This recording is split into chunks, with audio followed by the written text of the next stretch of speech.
یہ خبر ہے کہ ترکی کی تاریخی جو مسجد ہے ہایا صوفیہ اس میں یکم رمضان کو ہزاروں نمازیوں کا سمندر امڈ آیا تھا۔ 86 سال بعد پہلی مرتبہ رمضان المبارک کے دوران ہایا صوفیہ میں نماز تراویح کا اہتمام کیا گیا، اور ترکی میں یکم رمضان دیگر عرب ممالک کی طرح 13 اپریل کو شروع ہوا تھا، اور کچھ عرصہ قبل ترک صدر رجب طیب اردوغان نے مغربی ممالک کی بھرپور مخالفت کے باوجود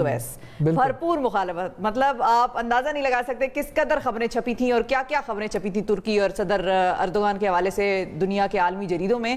بھرپور مخالفت کے باوجود انہوں نے ہایا صوفیہ کو دوبارہ سے مسجد کا درجہ دیا تھا، اور اس سے قبل ہایا صوفیہ کو عثمانی سلطنت کے خاتمے پر مسجد سے چرچ میں تبدیل کر دیا گیا تھا۔ اب اسے صدر طیب اردوغان نے دوبارہ مسجد میں کنورٹ کر دیا ہے۔ اچھا، یہ ایک ایسا کام تھا کہ جس کے اوپر واقعی وہ جو ویسٹرن ورلڈ ہے جس کے اندر ایک ہپوکریسی ہے، مطلب آپ اندازہ لگائیں، خواہ بھائی میرا ملک، میں صدر ہوں، میرا فیصلہ، میری عوام خوش ہے، تم کون ہو بیچ میں؟ یہ چیزیں جب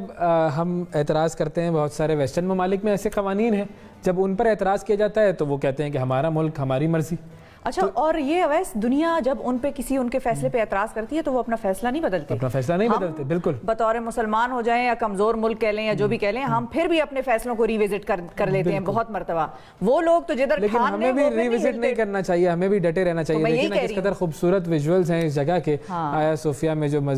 جو نمازیوں کا ایک سمندر امڈ آیا اور تراویح کی نماز وہاں پر ادا کی گئی۔ ہماری دعا یہی ہے کہ اللہ تعالیٰ ہر مسلمان کو اس رمضان میں وہ جس مشکل میں ہے، ظاہر اگر ہم بات کریں فلسطین کی، وہاں پر بہت سارے لوگ ایسے ہیں کہ جو کہ نماز شاید ادا نہیں کر سکے ہوں، کشمیر کے لوگوں پر کیا صورتحال ہوگی، تو یہ تمام لوگ ایسے ہیں کہ اللہ تعالیٰ ان سب کو ان کی مشکلات جو ہے ان سے دور کرے، اور جس طریقے سے یہ لوگ تراویح کی نماز ادا کر رہے ہیں اسی طریقے سے ہر شخص، ہر مسلمان اپنے اپنے وطن میں تراویح کی نماز اور جو دیگر نمازیں ہیں وہ ادا کر سکے۔